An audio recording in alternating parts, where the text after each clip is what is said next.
पूछे ना राना साहब के मकई का सबसे बड़ा जो मकई का जो अगर दो चीजें मैनेज करनी हो ना तो एक तो पानी तो दूसरा घास। ये घास सबसे बड़ा दुश्मन है इसके मकई का। पैदावार सबसे ज्यादा काम करता है। पोलिनेशन पे अगर तो आंधी आ गई, ठीक है, आपकी पोलिनेशन डिस्टर्ब, ठीक है। अब बारिश शदीद हो जाए, आपकी पोलिनेशन डिस्टर्ब। शदीद मौसम ठंडा गर्म हो जाए, आपकी पोलिनेशन डिस्टर्ब।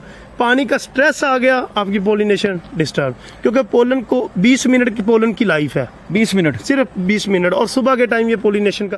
बिस्मिल्लाहिर्रहमानिर्रहीम। नाज़रीन, मैं हूँ आपका होस्ट इमरान सलीम और आप देखें मेरा यूट्यूब चैनल नया किसान। तो आज हम मेज़ के हवाले से प्रोग्राम करेंगे। जो मेज़ की प्रोडक्शन टेक्नोलॉजी है, उसकी बीमारियाँ हैं, उसकी जो ग्रोथ, उसकी प्रोडक्शन कैसे बढ़ाई जा सकती है, इसके हवाले से हम बात करेंगे। तो हमारे साथ मेरे दोस्त राना इब्तिसाम सर मौजूद हैं, वो आपको इसके बारे में गाइड करेंगे। तो चलते हैं उनकी तरफ। अस्सलाम वालेकुम। जी वालेकुम अस्सलाम। यानी कि उसकी सोइंग डेट क्या है और इसके कौन कौन से मौसम है वो बता दें। अगर हम मकई की बात करें तो ये जिस इलाके में हम खड़े हैं इसे कहते हैं दी लैंड ऑफ मेज़ एंड पोटैटो। ज़िला ओकाड़ा इस इलाके से बहुत मशहूर है। साल में ये 2 दफ़ा लगती है, जिसे हम एक ऑटम कॉर्न कहते हैं, एक स्प्रिंग कॉर्न कहते हैं। बस मौसमी मकई और बहारिया मकई। बहारिया मकई जो होती है ये जनवरी से लेके टिल एंड मार्च तक लगती है, और जो मौसमी मकई है ये जून 15 से लेके 15 अगस्त एंड तक ये इसका पूरा टिल। अच्छा, तो ये इसमें 1 एकड़ में कितने पौधे या कितना बीज होना चाहिए, आप इसके बारे में थोड़ा बताएं। अच्छा, इसमें ये है कि ये 2 तरीके से मकई लगती है, ठीक है। पहले हम उसे लगाने का तरीका आपको बता दें। 2 तरीके से लगती है, उसमें ये फैसला हो जाता है कि इसके अंदर पौधों की तादाद कितनी होगी। अच्छा, आइडियल जो पौधों की तादाद होती है वो होती है 28 से 30 हज़ार पौधे जो है ना जी, वो एक आइडियल है। अगर हम इसे 9 इंच पे 8 इंच पे लेके जाएं तो 29 हज़ार के करीब हमें पौधे मिल जाते हैं। तो 8 इंच पे इसकी जो प्लांट पॉपुलेशन है वो 28 से 29 हज़ार आपको मिलती है। खेली पे लगती है और कोठों पे लगती है। मसलन इसे हम कहते हैं बेड सोइंग कहते हैं और रिज सोइंग कहते हैं। हमारे देहाती फार्मर जो है वो जानते हैं भी, रिज सोइंग हम उसे कहते हैं खेली पे, और कोठे पे मतलब बेड सोइंग होता है। इसके दोनों साइडों पे लगती है। खेली की सिंगल साइड होती है और कोठे की दूसरी साइड। और अगर कोठे पे लगाएं तो आपकी प्लांट पॉपुलेशन ज्यादा निकलती है। उसकी वजह कि आपके जो कोठे हैं वो 55 के करीब निकलते हैं जी, 1 एकड़ में। वो 55 होंगे तो वो 2 साइडों पे लगेगी, 110 खेली बन जाएगी। अमूमन जो खेली निकलती है वो 88 से 90 के करीब निकलती है। इसलिए उसकी प्लांट पॉपुलेशन उससे तकरीबन 4000 से 5000 ज्यादा होता है, क्योंकि एक लाइन के अंदर तकरीबन 200-250 पौधा होता है। आप जो जल्दी बता दें इसकी खाद की क्या जरूरियात हैं वो बताएं, कि एक जो मौसम में कई की क्या जरूरियात है और भारी की एक ही है या डिफरेंट है। इसमें अगर हम बात करें राना साहब तो देखें 3 किस्म की जो बुनियादी खादें हैं। एक DAP है, एक पोटाश है और यूरिया है। DAP जो होती है ये बुनियादी बेसल डोज में डलती है, लेकिन हमारा जिम्मेदार जो है वो इसे पहले पानी पे, दूसरे पानी पे, ड्रम के अंदर जो इसे कहते हैं मिक्स करके डंडे के जरिए, क्योंकि डंडे से तो आप हर चीज़ करवा सकते हैं ना जी। तो वो तरीका अच्छा नहीं है, पूरी दुनिया में इसे डिस्करेज किया जाता है। टाइम ऑफ सोइंग आपने लैंड प्रिपरेशन, जमीन की तैयारी में डालना है। बहारिया के अंदर जी हमारा एक बड़ा गलत कंसेप्ट है जिम्मेदारों का, कि वो कहते हैं कि जी हमने इसके अंदर जनाब आलूओं को 3 बोरियां डाली थी, 4 बोरियां अब हम इसे नहीं डालेंगे। आलू हाईली एग्जॉस्टिव क्रॉप है, आप जानते हैं कि सबसे ज्यादा वो जमीन की न्यूट्रिशनल लेवल को डिक्रीज करता है। अच्छा, अब ये मकई है, ये भी एग्जॉस्टिव क्रॉप है, आपने इसको भी कम वैल्यू ज्यादा चाहिए। हाँ जी, अब इसमें ये है कि आप इसे एक थंब रूल होता है कि आप इसे मिनिमम 1.5 से 2 बोरी DAP डालें एक मुतवाजन गज़ा में, जमीन की तैयारी में 1 बोरी पोटाश डालें। ठीक है। अब पोटाश का हमारे पास जो है PPM अगर देखें एनालिसिस सॉइल का करवाएं तो वो हमारे पास कोई हार्डली 150 से 200 के दरमियान है। लेकिन अगर साइंस ये कहती है कि 200 PPM हो तो आपको 2 बोरी बेसल डालनी चाहिए, ऊपर से भी डालनी चाहिए। जी। तो इसलिए ये है कि पहली बात है इन तमाम चीज़ों से पहले कि ऑर्गेनिक मैटर हमें अच्छा डालना चाहिए। हमारे पास जो है वो आली गोबर हो वो डाला जाए, कंपोस्ट कोई भी हो। हाँ जी, उसके बाद 2 DAP, 1.5 से 2 बोरी DAP, 1 बोरी पोटाश, ये जमीन की तैयारी में बेसल है।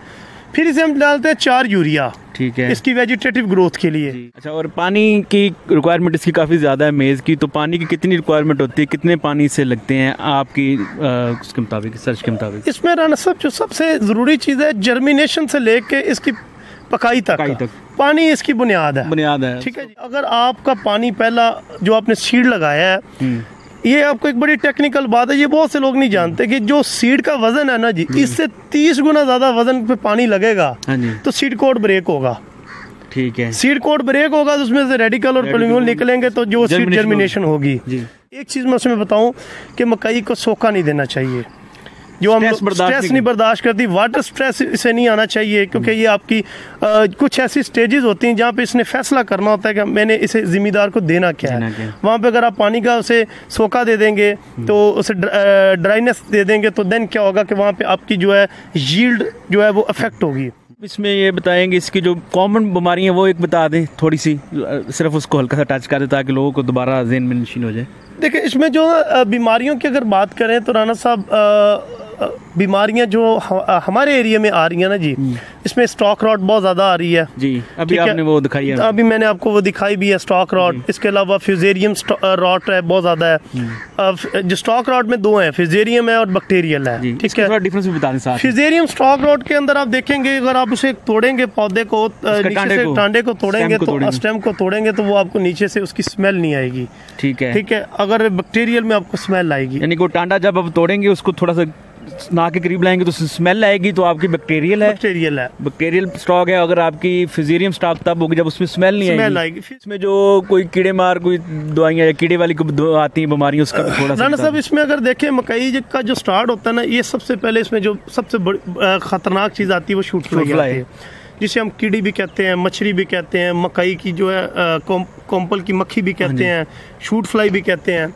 शूट फ्लाई का सबसे बड़ा ये कि जिस पौधे को ये डंग मार ले तो उसे हम कहते हैं कि वो बैरन प्लांट्स के चांसेस हो सकते हैं, उसको छल्ली नहीं लगेगी। ठीक है, उसका पत्ता रोल हो जाएगा, उसके छोटे छोटे आपको सुराख नजर आएंगे, उसके लिए हम अच्छी सीड ट्रीटमेंट करनी चाहिए। तो आपके पास बोरर है, स्टेम बोरर आता है। स्टेम बोरर के लिए आपको अच्छी दानेदार है, वो आप कोई मल्टी नेशनल की अच्छी जो क्वालिटी की दानेदार है वो 2 तो 3 दफा डालें।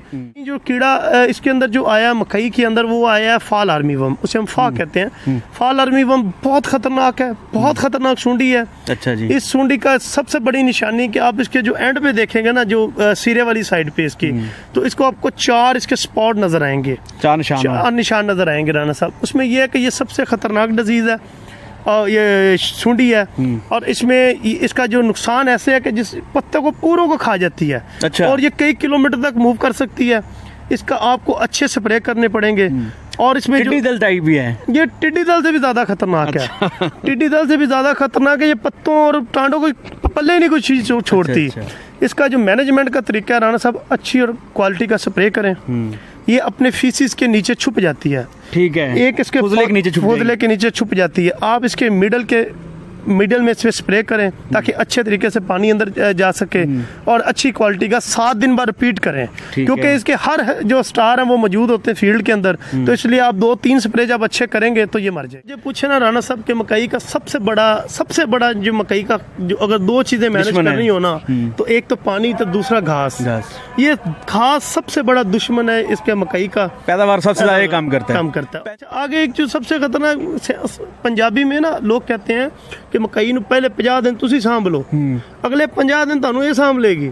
इसका मतलब ये है कि सबसे बड़ी चीज जो वो घास है जो आप जो भी अटैक आना है उसकी पहले 50 दिन में अपने इम्यूनिटी डेवलप करनी है। होस्ट है, ये मेहमान है कीड़ों का भी, बीमारियों का भी, और उसकी खुराक भी खा जाता है, कंपटीशन करता है उसके साथ। इसकी ग्रोथ स्टेजेस जिस पे आपने कहा था पानी लाजमी होता है, वो इसकी ग्रोथ स्टेजेस जो क्रिटिकल ग्रोथ स्टेजेस हैं वो बताएं। राना साहब ये जो है VE से शुरू होती है, इमरजेंस से स्टार्ट होता है, और ये V12 V16 तक जाती है। इसके बाद इसकी रिप्रोडक्टिव स्टेजेस शुरू हो जाती हैं R1 से लेके R6 तक। जी ठीक है। अगर हम देखें इमरजेंस जब पौधा जमीन से बाहर आ गया है, तो वो अगर आप देखें बहारिया के अंदर चूंकि मौसम ठंडा होता है तो वो 15 दिन ले सकता है, 20 दिन ले सकता है। मौसमी के अंदर 4-5 दिन लेता है, मैक्सिमम हफ्ते में निकल आती है। अच्छा, अब ये होता है कि इसकी जो वी जो होता है ये वेजिटेटिव स्टेट को कहते हैं। अब जो पत्ता इसका जो कॉलर होता है जो इससे साइड पे चल जाए उसको हम पत्ते को काउंट करते हैं, ये V1 है, ये V2 है, ये V3 है। सबसे ज़रूरी चीज़ आपको बता दी है कि इसकी जो सबसे V2-3 पे आपने इसका घास कंट्रोल करना ही करना है। ठीक है। आगे आती है इसकी V6 स्टेज, 6 से 8 पत्तों वाली स्टेज, V6 जिसे हम कहते हैं। यहाँ पे आपने इसे पहली 6 से 8 पत्ते जब इसके निकल आए नीचे से गिनने शुरू कर दें, 8 पत्ते जब हों, 6 से 7 6-8 पत्ते आपने इसे यूरिया लगा देनी है। एक तो वहाँ पे लगानी, पहली बोरी वहाँ पे लगा देनी, वहाँ पे आपको इसके लगानी बहुत जरूरी है यूरिया, ठीक है जी। दूसरा इसके होता है, अच्छा 6 पत्तों पे जो आप यहाँ पे एक होता है ग्रोइंग पॉइंट, ये टेक्निकल वर्ड है, ग्रोइंग पॉइंट होता है। उस पॉइंट को कहते हैं जहाँ के अंदर मेल पार्ट और तमाम पत्ते इनरोल हुए होते हैं जी, वो अंदर वो छुपे होते हैं, उसके छुपे अंदर होते हैं। ये ग्रोइंग पॉइंट जो होता है, इसके अगर पहले V2 V3 पे अगर हम लोग जिम्मेदार ये पूछते हैं भी ज़ालाबारी आ जाए, ओले पड़ जाए तो मकई हमारी जो है वो खत्म हो जाएगी, तो क्या वो दोबारा हो जाएगी? हो जाएगी। V6 के बाद अगर होगी तो फिर नहीं होगी। अच्छा, फिर इसके बाद आती है V7 स्टेज। V7 स्टेज होती है 7 पत्तों वाली स्टेज। इस पे ये मकई ने फैसला करना होता है कि मैंने इसे नंबर ऑफ रोज कितनी देनी है एक कॉप के अंदर। फिर इसके बाद आती है V7 स्टेज। V7 स्टेज होती है 7 पत्तों वाली स्टेज। इस पे ये मकई ने फैसला करना होता है कि मैंने इसे नंबर ऑफ रोज कितनी देनी है एक कॉप के अंदर। इसमें आपको मैं ये चीज बता दूं कि ये 2 की शक्ल में बढ़ेंगी और 2 की शक्ल में कम होंगी। अच्छा, ये पेयर में होंगी, पेयर में बढ़ेंगी, 2 4 6 8 10 12 14 16 18 इस तरह। बहारिया की जो कॉब्स होती हैं वो टेम्परेट रीजन से टेम्परेट होता है मटेरियल, उसमें ये 18 से लेके 22 तक आपको मिल जाती है। मौसमी में आपकी 12 से लेके 16 तक 14 16, लेकिन नॉर्मली 12-14 चलती हैं। अच्छा, आगे हम चलें तो V10 स्टेज एक आती है इसके अंदर। ये V7 से V10 में V7 बाद हम आगे V10 पे। V10 स्टेज होती है जहाँ पे इसका ब्रेस रूट सिस्टम डेवलप होता है जी, इसका पंजा लगता है, जिसे हम कहते हैं, ये पंजा डेवलप होता है। अच्छा, आगे है V12 स्टेज। V12 स्टेज इसकी वो स्टेज होती है जिसपे उसने फैसला करना था कि इसे रोज में मैंने कर्नल कितने देने हैं, दाने कितने, एक लाइन में दाने कितने, दाने कितने। अब देखिए ना, अगर आप V7 पे स्ट्रेस दे रहे हैं आपकी लाइंस कम हो जाएंगी, ठीक है। V12 पे आप स्ट्रेस दे रहे हैं आपके नंबर ऑफ कर्नल डिस्टर्ब होंगे। आप V10 पे डिस्टर्ब कर रहे हैं तो इसका मतलब आपका पंजा कमजोर हो सकता है, मकई गिरने के चांसेस ज्यादा है। अच्छा, आगे आ जाती है फिर इसकी ये वेजिटेटिव ग्रोथ स्टेज को 55 दिन तक चलती है। इसकी स्टेज होती है रिप्रोडक्टिव स्टेज। रिप्रोडक्टिव स्टेज कहते हैं जो इसकी बेसिकली ये छली वाली जो हमारी आउटपुट निकलने वाली डेट। एक चीज मैं आपको बता दूं, जो सबसे अच्छी चीज है कि जो इसका फीमेल पार्ट होता है मकई का, वो कॉब होती है, सिल्क होता है जी, ठीक है। ऊपर जो बाल होते हैं, मूंछें जिसे हम कहते हैं, जो इसका फीमेल पार्ट है वो इसका टेसल होता है। जो ऊपर वाला जो वो मेल पार्ट होता है, ये फीमेल पार्ट है, वो मेल पार्ट है। ये जो ऊपर नजर आ रहा है ये वाला टेसल है जी, ये टेसल है। और ये छल्ली जो है इसका फीमेल पार्ट है, ये इसकी कॉब है। अच्छा, ये अब इसके पोलिनेशन का पीरियड स्टार्ट होगा। पोलिनेशन जो होती है वो 5 से लेके 8 दिन तक का एक पीरियड होता है, ठीक है। अच्छा, पोलिनेशन जो होता है इसके अंदर छल्ली बनने का एक अमल होता है, ठीक है। अगर हम बात करें पोलिनेशन की तो पोलिनेशन 5 से 8 दिन का पीरियड है। अब पोलिनेशन पे अगर तो आंधी आ गई, ठीक है, आपकी पोलिनेशन डिस्टर्ब, ठीक है। अब बारिश शदीद हो जाए, आपकी पोलिनेशन डिस्टर्ब। शदीद मौसम ठंडा गर्म हो जाए, आपकी पोलिनेशन डिस्टर्ब। पानी का स्ट्रेस आ गया, आपकी पोलिनेशन डिस्टर्ब। क्योंकि पोलन को 20 मिनट की पोलन की लाइफ है, 20 मिनट, सिर्फ 20 मिनट, और सुबह के टाइम ये पोलिनेशन का अमल होता है इसके अंदर, ठीक है, ठीक है। ये 20 मिनट इसकी पोलन लाइफ है टोटल। एक टेसल के अंदर कोई 1 मिलियन के करीब जो होता है ना, वो पोलन प्रोड्यूस करता है, ठीक हो गया राना साहब। ये एक टेक्निकल चीज है। तो 1 मिलियन पोलन सिर्फ इतने प्रोडक्टिव निकलते हैं, बाकी जाया हो जाते हैं। बाकी जाया होते हैं। अगर हम आपको एक चीज़ और बड़ी इंटरेस्टिंग है कि एक कॉप जो है इसके जो सिल्क है, जिसे हम ऊपर से बाल कहते हैं, मूछे जैसे राणा साहब ने कहा है, तो वो 1000 तक हो सकते हैं, ठीक है। 1000 तक इसके सिल्क हो सकते हैं। ये सिल्क का काम क्या है, जो ऊपर सिल्क होता है? ये सबसे टेक्निकल बात है। ये सिल्क है कि इसके बारे में कहा जाता है कि ये जितने सिल्क होंगे ना, उतने दाने उस मकई के अंदर, छल्ली के अंदर होंगे। ये एक सिल्क पोलन ट्यूब का काम करता है। पोलन ऊपर से सिल्क के ऊपर गिरता है, यानी कि ये टेसल से एक जो पोलन है वो नीचे आएगा, वो इस एक जो बाल ये है, इसे वो कलेक्ट करेगा, इसे और एक दाना बनेगा उसका, एक्सेप्ट करेगा, इसे नीचे पोलन ट्यूब से पोलिनेशन का पीरियड होगा, फिर ये यहाँ से बनना शुरू होगा, नीचे की तरफ से, नीचे से ऊपर की तरफ बनना, छली बनने का अमल शुरू होगा। इस पूरे अमल को पोलिनेशन पीरियड कहते हैं। अच्छा, एक चीज़ और जो है, अगर अच्छा अमूमन आपने देखा होगा कि पोलिनेशन के अमल के बाद आपको पत्तों पे पोलन गिरे हुए नजर आएंगे, डेड पोलन नजर आते हैं। इसका मतलब है इसकी पोलिनेशन अच्छी हुई है। अच्छा, आपको ये नजर ना आए, जैसे कि आप पिछले साल एक मसला आया था, मकई में दाना मिस था, दाने नहीं थे, बहुत ज्यादा हीट स्ट्रेस आ गया, तो बहुत ज्यादा हीट स्ट्रेस आ गया था, पूरी छलियां, पूरे खेत ही खाली रह गए थे। उसकी जो बुनियादी वजह ये थी कि आपने देखा होगा कि उनके जो बाल है ना, वो लंबे हो गए थे, वो तो इस तरह थे जैसे औरत के जो है ना, औरत के बालों की तरह हो गए थे। क्यों हो गए थे? कि उसने अपने पोलन को तलाश करने के लिए अपने कैच करने के लिए अपने आप को लंबा किया, नहीं मिले, वहीं से वो डाई होने शुरू हो गए। जब आपके पोलन जब आपको पोलन नहीं मिलेगा तो वो अपने बाल लंबे करेगा, इट्स मीन के यहाँ पे हीट स्ट्रेस आया। जो रिप्रोडक्टिव है ये सिल्किंग होती है, पहली इसकी स्टेज होती है सिल्किंग, जिसे हम बाल कहते हैं, बाल निकलने शुरू हो गए, ये आपकी रिप्रोडक्टिव स्टेज स्टार्ट हो गई। सेकेंडली होती है इसके अंदर जो बनती है वो ब्लिस्टर होता है, ब्लिस्टर हम कहते हैं छाले बनना। ठीक है, आप देखेंगे इससे पहले वो छाले जब तक इसमें दूध नहीं आता तो छाले। अच्छा, यहाँ पे पानी का स्ट्रेस देंगे, क्या होगा कि वो ब्लिस्टर फट जाएगा तो क्या होगा, कर्नल अबॉर्शन हम उसे कहते हैं। तो ये एक बहुत बड़ा लॉस होगा। दो ये होगी R2 आपकी। R3 जो होती है वो मिल्किंग स्टेज होती है, ठीक है, जिसे हम कहते हैं दाना दो दिया हो गया। R4 जो होती है वो आपकी होती है डो स्टेज। मिल्किंग के बाद डो आती है। डो का मतलब जैसे आटा नहीं गूंदा हुआ वो हाफ स्टेज होती है, वो स्टार्च आपका मैक्सिमम लेवल मैच्योर होना शुरू हो जाता है। R5 आपकी होती है डेंटी। डेंटी से मुराद है कि जैसे आप देखेंगे ये डेंट आपको इसमें डेंट आ रही है, ये अब नियर टू मैच्योरिटी चली गई। आगे आपकी R6 होती है, वो मैच्योरिटी है, उसके बाद आप हार्वेस्ट करेंगे। 25 से 30 का वो जो इसका वो होता है मॉइस्चर होता है, वहाँ पे आप इसे हार्वेस्ट कर सकते हैं। ये एक आइडियल है। तो इसकी स्टोरेबिलिटी आपको पता है वो 13-14 स्टोरेबिलिटी होती है। ये राना सा वेजिटेटिव और रिप्रोडक्टिव स्टेजेस थी मकई की। अच्छा, अभी आपकी ये छल्ली आपके पास है, तो आप ये साइलेज के वाले से बता दें कि ये अभी कितने दिन और लेगी? ये इस टाइम साइलेज के लिए आइडियल है। इसके अंदर जो मॉइस्चर है वो तकरीबन 65 है पौधे के अंदर, जो हमने देखा है 60 to 65 है। अच्छा, जो इसका जो मिल्क लाइन है वो तकरीबन 40% रहेगी, 60% इसके अंदर जो है वो स्टार डेवलप हो गया। तो इसका मतलब है ये अब ये वाली स्टेज जो है, ये वाली, ये देखें, ये वाली मेज की जो स्टेज है, ये इस पे आइडियल है साइलेज के लिए। ये अब ये ना दूधिया है और ना ये पकी है, ये दरमियान वाली स्टेज है, ये इस पे आइडियल है।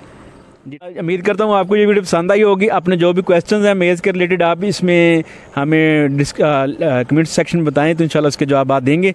और इसमें कोई आप हमें सजेशन देना चाहें तो वो भी दें, ठीक है। तो इंशाल्लाह अगली वीडियो के साथ जल्द हाज़िर होंगे। शुक्रिया।